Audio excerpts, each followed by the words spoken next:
le transistor et en amplificateur dans les séances précédentes et les circuits de polarisation. Nous allons consacrer cette séance aux diodes. On considère l'exercice suivant, dans lequel vous avez la diode est supposée idéale. La résistance R2, R1 et R sont égales à 5 kg. E1 égale à 6 volts et le signal est sinusoïdal de période T et d'amplitude E égale à 9 volts. On demande de représenter la caractéristique IV de la diode idéale, établir la condition sur la tension d'entrée pour que la diode soit conductrice, déterminer la tension de sortie dans les deux cas suivants, ça veut dire la diode conduit et la diode bloquée, et finalement établir la caractéristique de transfert tension de sortie en fonction de tension d'entrée et tracer la tension de sortie pour une tension sinusoïdale d'entrée représentée sur une période. Donc pour une diode idéale, une diode est équivalente à un interrupteur. Donc si le courant qui la traverse de l'anode vers la cathode est positif, donc il se comporte comme un court-circuit. Si la tension AC volts entre anode et cathode est négative, il se comporte comme un circuit ouvert. Maintenant, on suppose la diode D conductrice. Alors là, on peut la remplacer entre anode et cathode par un fil qui est traversé par un courant I positif de l'anode vers la cathode. Puisqu'on a un fil en parallèle avec la résistance ici va être éliminée. Et en plus, la tension au bord de la résistance R1 est maintenue à une tension VI constante, elle aussi va être éliminée, ce qui fait qu'on peut avoir le circuit équivalent qui comporte la résistance R2, VI et E1. En utilisant la loi d'Émail, M, donc on peut écrire pour la loi d'Émail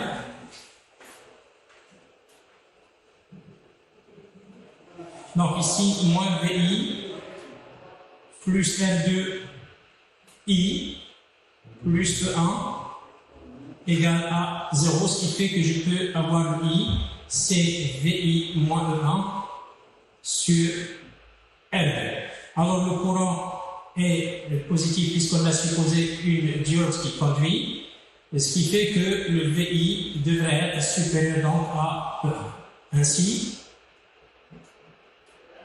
si vous avez VI supérieur à E1 égale à 6 volts, la diode conduit et on a la tension de sortie, on peut la calculer, c'est la tension au bord de E1, donc c'est E1 égale à 6 volts. Si VI est inférieur à 6 volts, égal à 1, la diode est bloquée. Donc on va la remplacer entre anode et cathode par un circuit ouvert, tel que donné dans le circuit suivant. Et on peut déterminer la tension de sortie soit en utilisant la loi d'Émail pour pouvoir déterminer le courant et après déterminer la tension, mais on peut le faire autrement en transformant les sources de tension en sources de courant sous la forme suivante. Donc ça veut dire que je peux mettre ici une source de courant VI sur R2 en parallèle avec la résistance R2 et la même chose, une source de courant ici E1 sur R en parallèle avec la résistance ici R. Donc je peux calculer la tension ici en rassemblant les sources de courant. Donc on a ici VI sur R2 plus E1 sur R et les deux résistances, on les mettrait ici en parallèle. Donc R2 en parallèle avec le R. En utilisant cette fois-ci la loi plutôt la loi d'Ohm, je peux écrire tout simplement, c'est la somme du courant, donc VI sur R2 plus E1 sur R multiplié par la résistance R2 en parlant avec R. Or, on sait que les résistances sont égales, donc ici, on peut avoir pour la tension de sortie VI plus E1 sur, ici, 2 égale à VI plus 6 sur 2. Donc en conclusion ici, on conclut, si VI est supérieur à 6 volts, vous avez la tension de sortie, il va être égal à 6 volts. Sinon, la tension de sortie va être égale à VI plus 6 sur 2. Donc, on peut représenter donc la tension de sortie en fonction de la tension d'entrée par le graphique suivant. Donc, si VI est supérieur à 6, c'est constant. Et sinon, c'est une droite de pente ici, 1,5, et qui passe par le point 3, 0. Maintenant, pour pouvoir obtenir la forme d'onde du signal de sortie ou la tension de sortie V0, on va représenter une période du signal d'entrée en choisissant l'axe temps dirigé ici vers le bas. Donc vous avez VI en fonction du temps. Donc le signal a une amplitude de 9 volts. Alors la partie supérieure ici à 6 volts va être remplacée par une tension. Donc la partie du signal d'entrée qui est supérieure à 6 volts va être remplacée à la sortie par 6 volts. Et la partie restante va être multipliée par une pente de 1,5 auquel il faut ajouter le 3 volts, ce qui fait qu'on peut obtenir le signal suivant en sortie. Je note par exemple ici, pour le point 0 ici, il va être multiplié par 1,5, c'est 0, plus 3, ça vous donne le point qui est ici. Pour ce point-là, c'est 6, 1,5 c'est 3, plus 3, ça vous donnera le point qui est ici. Et pour le point qui est là, il est à moins 9 volts, multiplié par la pente, ça vous donnera moins 4,5, plus 3, donc ça vous donnera ici un moins 1,5. Donc on aura la vue suivante. Maintenant, pour déterminer l'intervalle de conduction de la diode, ou les instants ici que je note T1 et T0, alors T0 correspond à l'instant où le signal d'entrée atteint 6 volts. Donc, on peut l'obtenir par l'équation ici, 9 sinus de pi t sur t0 sur t égale à 6, ce qui fait que vous aurez ici t sur t, c'est 1 sur 2 pi, sinus moins 1 de 2 tiers. Et donc là, c'est un 0,11,6 secondes. Maintenant, l'instant T1, c'est l'instant ici, et la différence ici, vous avez T1, c'est T sur 2, moins l'instant T0, ce qui fait qu'on aura ici T1 sur T, c'est 1,5, moins T0 sur T, et ça donne 0,834 secondes. Ici, j'ai représenté la tension de sortie et la tension d'entrée sur le même graphique ici. Et vous notez bien entendu que quand la tension d'entrée, plutôt la tension d'entrée est supérieure à 6 volts, la tension de sortie est maintenue à 6 volts. Donc vous avez ici T0 et de ce côté-là, vous avez le T1. Maintenant, dans le second exercice ici, la diode n'est pas idéale, elle est caractérisée par une caractéristique courant-tension qui est linéaire par morceau indiqué ici. La tension VI égale à 10 volts. Et on demande de calculer la tension de sortie et le courant qui traverse la diode. Dans les deux cas où la diode est idéale et dans le cas où la diode est pour caractéristique, la caractéristique de cette figure. Par la suite, on suppose que VI est variable en fonction du temps et on vous demande de tracer la caractéristique V0 en fonction de VI, dans le cas où la diode est supposée cette fois-ci idéale, et on demande aussi quelle est la nature de cycle. Alors là, pour le cas idéal, on avait dit que la diode se comporte comme un interrupteur, soit ouvert si sa tension entre anode et cathode est négative, ou bien fermé si le courant qui le traverse de l'anode vers la cathode est positif. Maintenant, on suppose avec V0, VI égale à 10 volts. On suppose la diode D conduit. Donc, on peut la remplacer entre anode et cathode par un fil qui est traversé par un courant positif. Donc, il faut justifier exactement est-ce que le courant est positif. En utilisant la loi d'Émaille, vous aurez ici moins VI moins R1 plus R2 fois I moins E égale à 0. Donc, ce qui fait que je peux avoir I égale à VI plus E sur R1 plus R2. Or, VI étant positif, d'où le I plutôt est positif. Donc, la diode D conduit. Alors, il conduit. Dans ce cas-là, je peux calculer le courant I. I égale à 10 volts plus E, c'est 6 volts, sur 2 plus 1. Donc, ça vous donnera 16 divisé par 3, mais en milli. Et donc, ça vous donnera ici un courant de 5,33 milliampères. Alors, pour calculer la tension de sortie,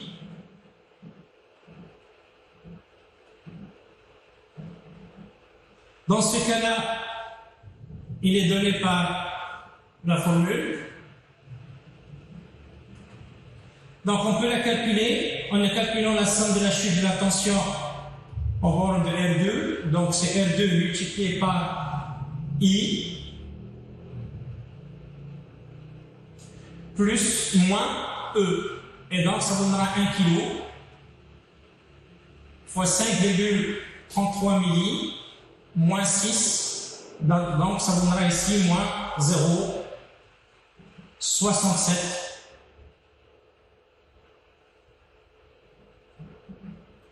volts.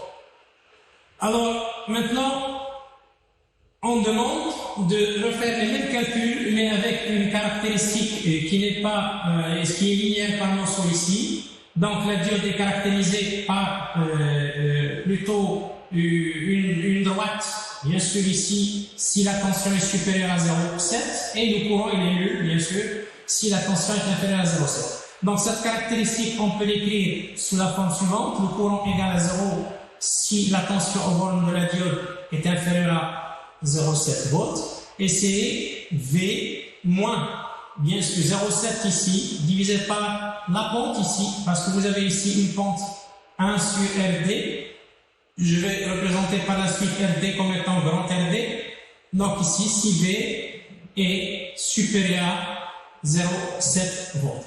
Alors maintenant, le RD, puisque c'est la pente, on peut la calculer, c'est delta V sur delta I. Donc ici, la variation par rapport aux deux points qui sont là. Donc ça vous donnera ici un 2 moins 0,7 divisé par 1,3 milli moins 0. Le milli en haut, ça va passer devenir des kilos. Et donc, ça, c'est 1 kilo ohm. Maintenant, si V est supérieur à la tension VD, que je note égale à 0,7 volts, vous avez V égale à RDI plus VD. Alors, sinon, si V est inférieur à VD, cette fois-ci, c'est le courant qui est égal à 0. Donc, ces deux équations-là peuvent se traduire par le circuit équivalent qui est ici. Vous avez une résistance RD en série avec la tension VD que vous avez ici, mais en série avec une diode DI idéale. Donc, une diode qui a la caractéristique linéaire par morceau indiquée ici va être représentée par le schéma équivalent. Maintenant, dans le circuit, on remplace la diode par son schéma équivalent et on suppose, donc ici pour VI égale à 10 volts, on suppose que D conduit. Alors, si ça conduit, on va remplacer la diode idéale par un fil et il faut justifier exactement est-ce que le courant qui va la traverser de l'anode vers la cathode est un courant qui va être positif. En utilisant la maille M1, donc on peut avoir ici moins VI plus la somme de toutes les résistances qu'il y a R1 plus RD plus R2 fois le courant I. Alors là, j'ai un plus VD moins E égale 0. Donc, à partir d'ici, on a I égale à VI plus E moins la tension seuil sur la somme des résistances R1 plus R2 plus RD. Donc, là, c'est 10 plus 6 moins 0,7 divisé par la somme des résistances, c'est 1 plus 2 plus 1, donc ça donnera ici un 4 et tout en milli. Mais cette quantité-là, c'est exactement 3,825 milli. Et c'est quelque chose qui est positif. Donc, puisque le courant I est positif, donc la diode conduit effectivement.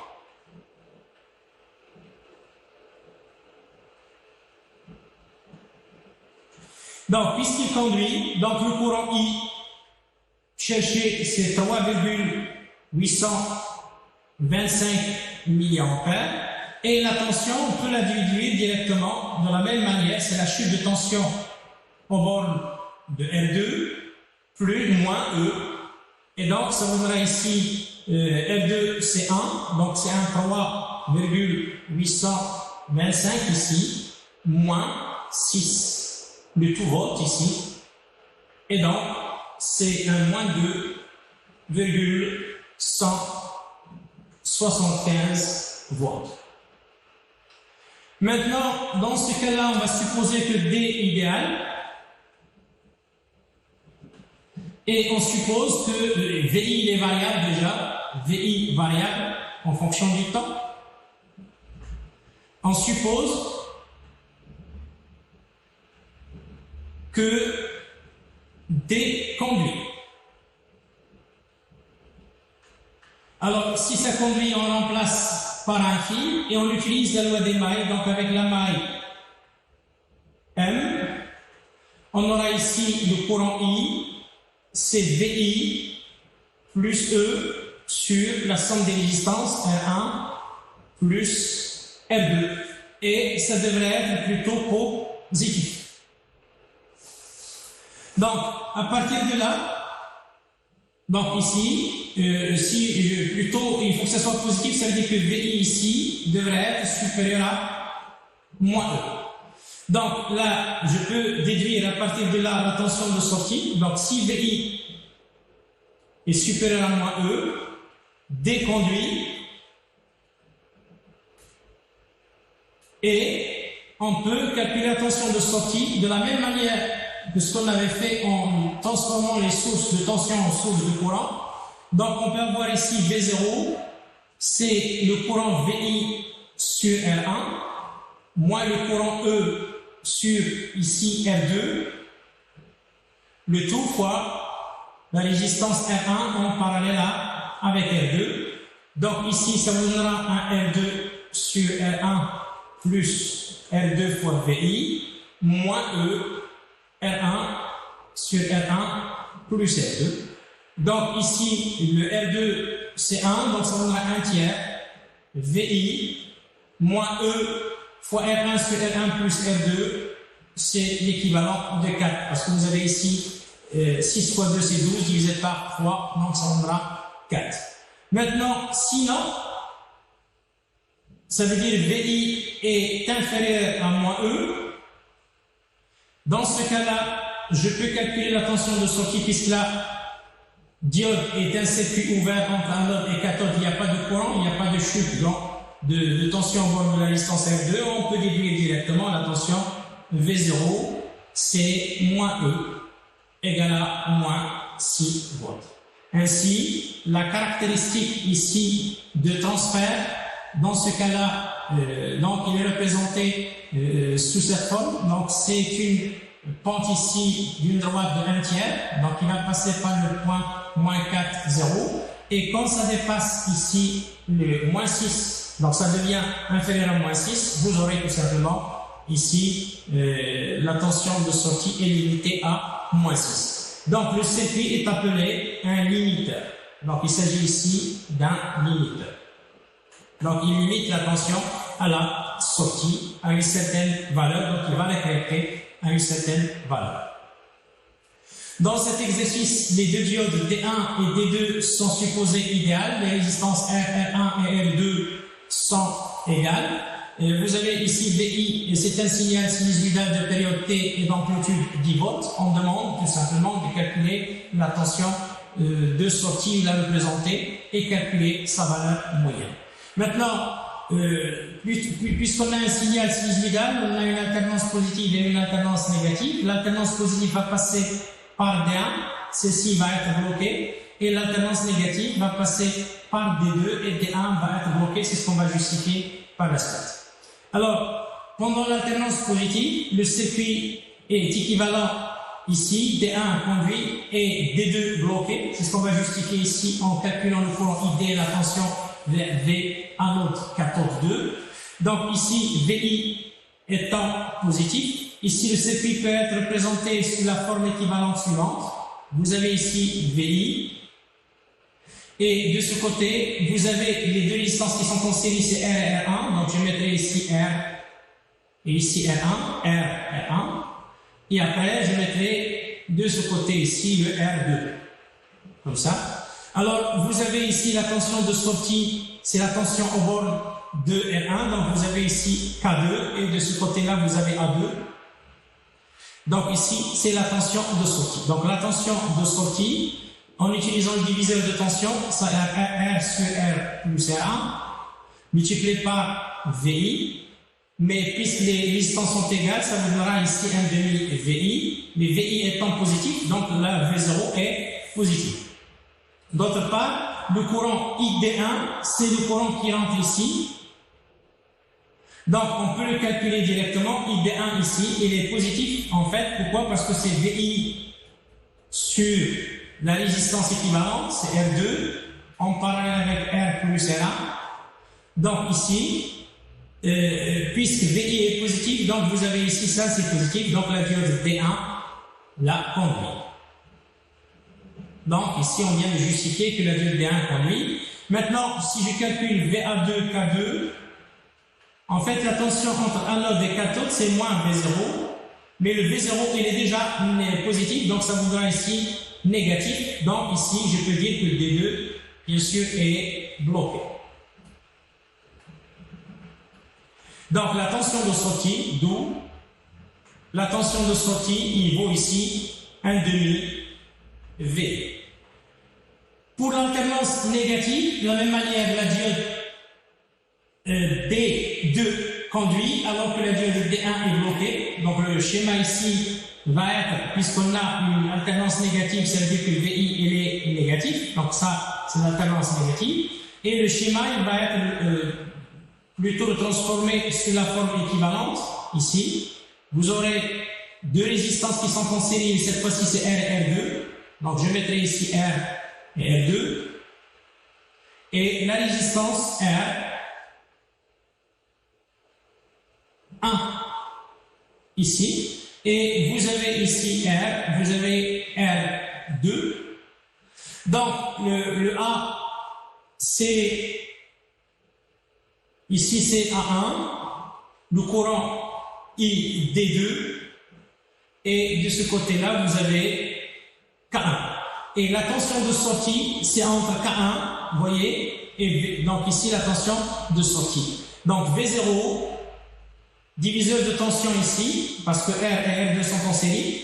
Donc là, ça vous donnera un moins R sur R plus R2 fois VI. mais puisque les deux résistances sont égales, ça voudra ici moins 1 demi VI.